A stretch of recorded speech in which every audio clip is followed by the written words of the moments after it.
तव कथामृतं तप्त जीवनम कविभिरीडितं कल्मषापहं श्रवणमंगलं श्रीमदाततं भुवि गृह्णन्ति ये भूरिदा जनाः।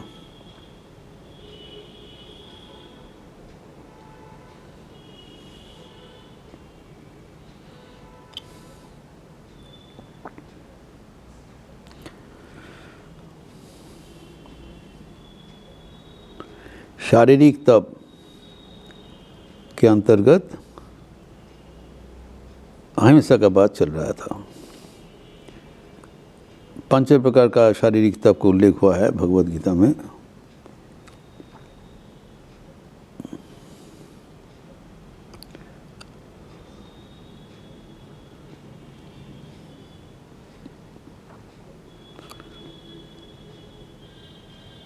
पहले बताया पूजा,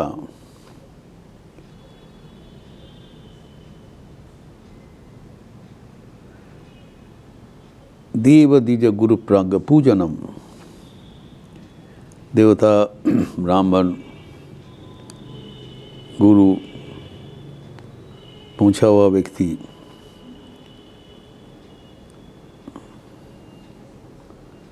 ये सबको पूजा करना। शौचम शुद्धि अर्जन करना,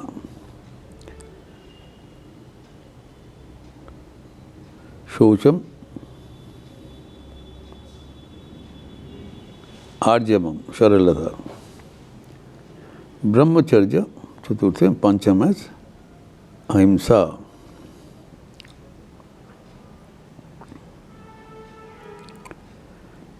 शारीरिक तप उच्यते। अभी अहिंसा के बारे में हम लोग चर्चा किया था कल। बौद्ध धर्म में अहिंसा को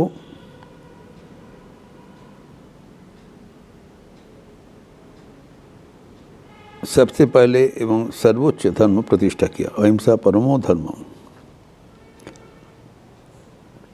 अहिंसा के ऊपर ही मानो बौद्ध धर्म प्रतिष्ठित है।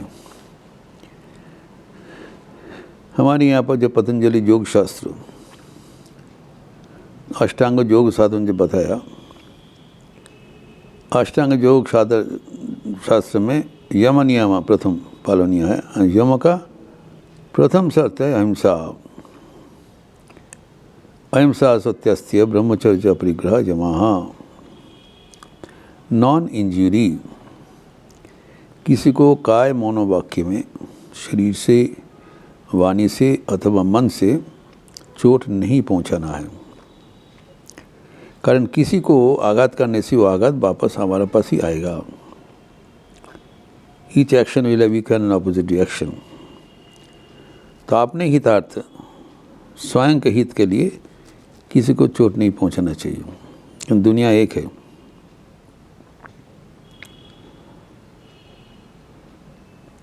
तो अभी इसका विस्तार करते हुए शास्त्र में कहा गया है कि अहिंसा हम लोग क्यों करते हैं, किस कारण से करते हैं। 4 कारण से अहिंसा किया जाता है, हिंसा किया जाता है। हिंसा क्यों करते हैं, इसका कारण है, 4 कारण होता है। एक स्वार्थ के लिए, दूसरा क्रोध के लिए, तीसरा लोभ के लिए एवं चौथा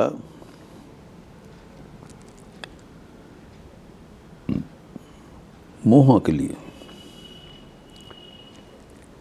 4 कारण होता है।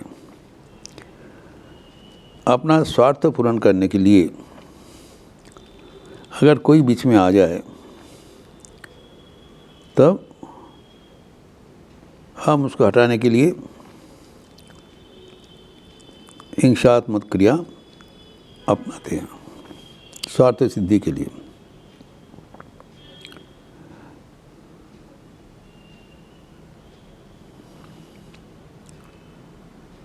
किसी को चोट पहुंचा दिया, चाहे तो ख़त्म ही कर दिया,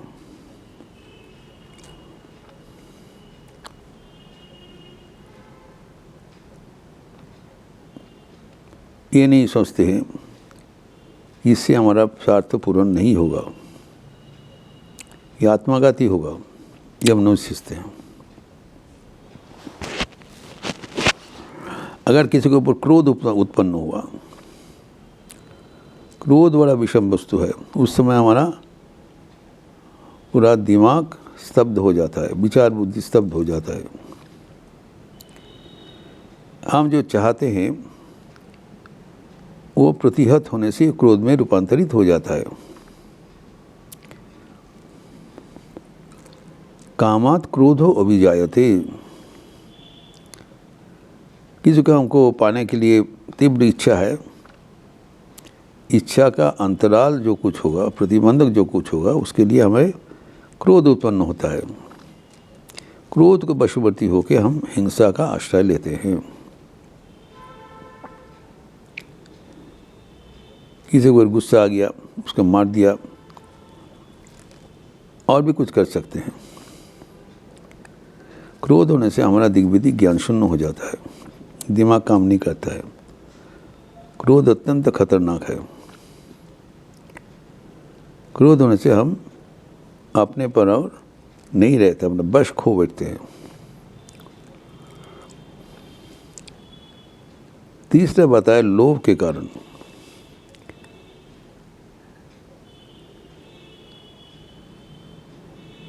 किसी का धन देख के हमारा लोभ हुआ, धन अपहरण करेंगे, और वो पाने के लिए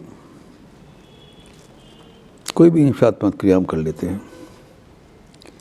किसी को ख़त्म भी कर लेते हैं, चोट भी पहुंचाते हैं।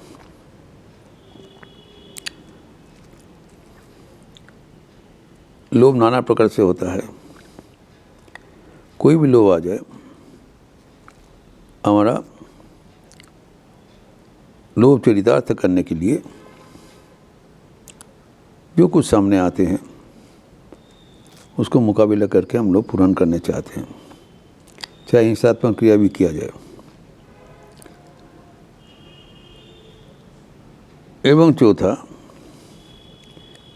मोह कली, कोई कारण नहीं है, रास्ते से जा रहा है, लाठी से कुत्ता को मार दिया, कोई पेड़ का डाल तोड़ दिया, कोई पत्ता छीन लिया। इसमें कोई ना कोई हमारा क्रोध है, ना कोई स्वार्थ है, और ना यहाँ पर हमारा लोभ है।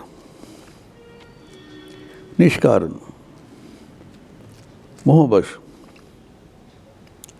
ये भी हम हिंसात्मक क्रिया करते रहते हैं, अजानते, विदाउट एनी नॉलेज। कोई भी उपाय हो, ये नहीं करना ही अहिंसा है। We have to be careful, कारण शारीरिक तब हमारे आध्यात्मिक जीवन के लिए अत्यंत जरूरी है। अगर हम हिंसा क्रिया के वशवर्ती होते हैं, हम ईश्वर से दूर हो जाते हैं। हम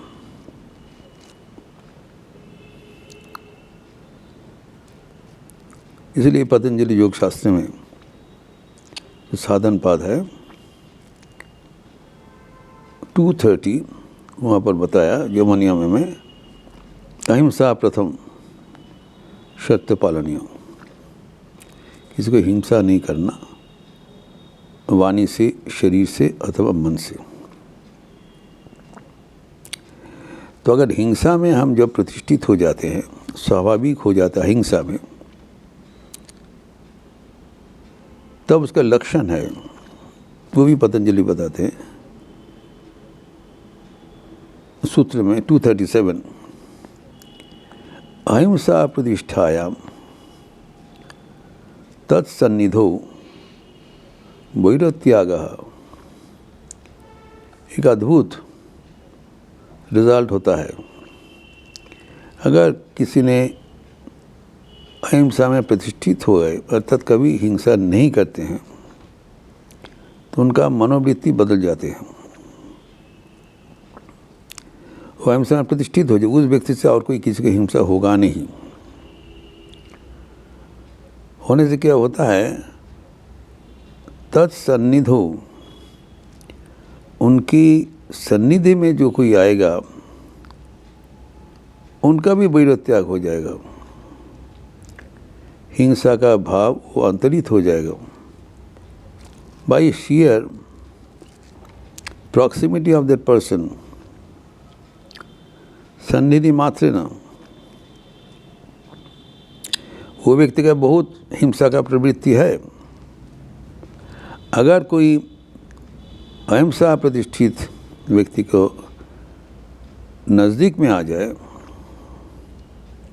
फिजिकल प्रॉक्सिमिटी होना चाहिए, मेंटल नहीं, अगर उनके नज़दीक में आ जाए तो उनका जो वाइब्रेशन होगा उनसे इनका क्रोध अंतरित हो जाएगा। आश्चर्य भाव है, बोला है पतंजलि। ये कैसे संभव है? इवन जंगल का जानवर भी क्रोधीन हो जाता है। कहा जाता है पूर्व काल में जब मुनि ऋषि सब साधन भजन करते थे, तपस्या करते थे, सब जंगल का हिंस्र जंतु जानवर भी चुपचाप होके उनका आश्रम के चारों ओर बढ़ जाते, कोई क्रोध का भाव नहीं रहता। कि सुना जाए, उल्लेख है। अभी एक घटना को उल्लेख किए हैं स्वयं प्रभुआनंद जी, ये हॉलीवुड वेदांत केंद्र के प्रतिष्ठाता थे अमेरिका में, लॉस एंजल्स में रहा करते थे। उन्होंने लिखा है, एक बार वो राजा महाराज के सेवक रूप से भुवनेश्वर में आए थे और राजा महाराज के साथ वो बाहर में निकले और आते समय थोड़ा वनांचल आ गया और आगे आगे चल रहे थे।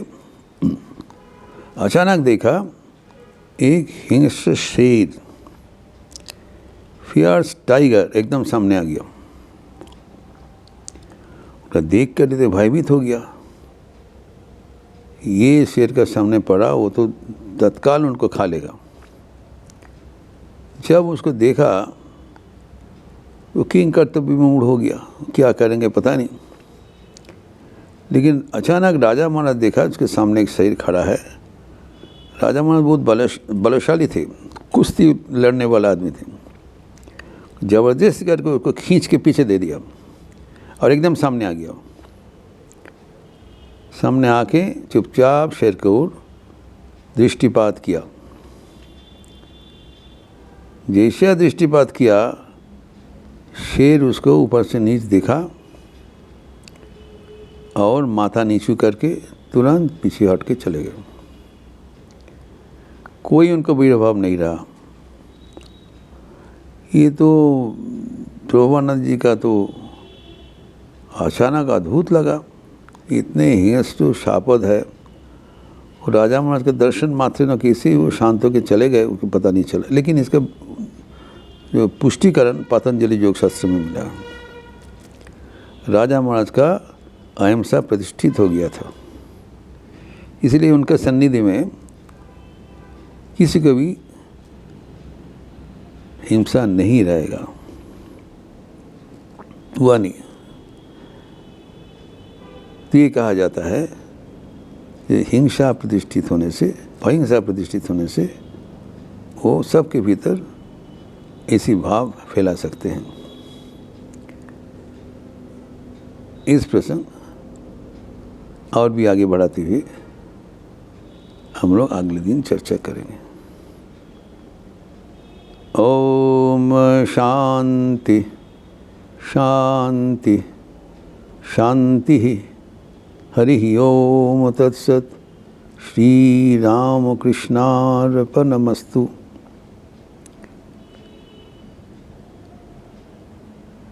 अच्छे रहिए, स्वस्थ रहिए, आनंद में रहिए। नमस्कार।